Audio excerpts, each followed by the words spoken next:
the idea I have is, I guess it was initially Mundane Madness, which was kind of like my own spin-off of it. It was a spin-off of my spin-off, but it's kind of just like, I can't not just go into it. I guess the idea, I guess, sort of started with, it's nothing new, it has its precursors, and I'm not the first to do it. I mean, I got this idea from, modern primitives and stuff. The idea is just the human experience, but the thing is, the human experience is just a bunch of mundane extremes, if that makes sense. Well, I don't know, but, the idea of mundane extremes is simple. Everything is typical and everyone is a dime a dozen, but in that the nuances of individual existence make for the perceived extremes. And, to sort of showcase it, I've in the past made reference to the Video Diary Tour documentary that My Chemical Romance did, Life on the Murder Scene, which, creative genius aside, there's nothing out of the ordinary with that. It shows a band and their triumphs and tragedies with all the expected tropes: deaths, addiction, trauma, and drive. It's not a new tale. Metallica did the same thing, and it's not anything that's abnormal for any sort of, I guess, public artist, or even not public artist, because I guess it's just kind of an expected trope. Those are expected tropes because they come from things that happen commonly. But the extreme part is the viewing of and hearing the personal insight. And I guess Seinfeld is kind of anthemic with this, while it's out there, in that it's a fictional TV show with characteristic plot armor to all of it. But even in that, each storyline isn't out of the realm of possibility. It's a show about nothing, and it's like real life in that.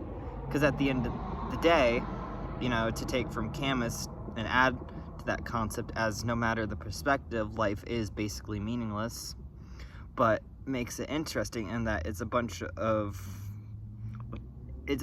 apes. We're just trying to figure out how not to kill ourselves. And though it is a typical statistic from catastrophic dreamers, which I've touched on, and I'll get more into the suicidal part of humanity, because I feel that's very under-recognized, though that might just be me with everything of my mundane extremes. Anyway, the extremes, as said, come out of nuanced circumstance, no matter how dime a dozen it may be. As an extreme, and as a very, I guess, extreme example, the Holocaust is held up as this monumental massacre of the modern memory, when, it's really not. Genocide was and is not all that uncommon, and especially in the 20th century, it was not uncommon, nor was it the largest. It was merely the most popular, and, there were other genocides. There was the Armenian, there was the Holodomor. Africa had many of its own, and, the Soviet Union itself had so many of its own. America too, But, again, it also does make sense in that the extreme part, it is extreme in its uniqueness, in that it had a very unique method of industrialized death. But the real interesting parts are actually found in how individuals on every end of the debacle reached and reacted, how the individuals reacted and interacted with the European situation based on their own nuanced individual circumstances. Rudolf Hess's memoirs, Anne Frank's diary, or The Man Who Broke into Auschwitz, as one person is titled. All that's really the interesting parts. I guess Mundane Extremes is another term for the ability to adapt to circumstance in some essence.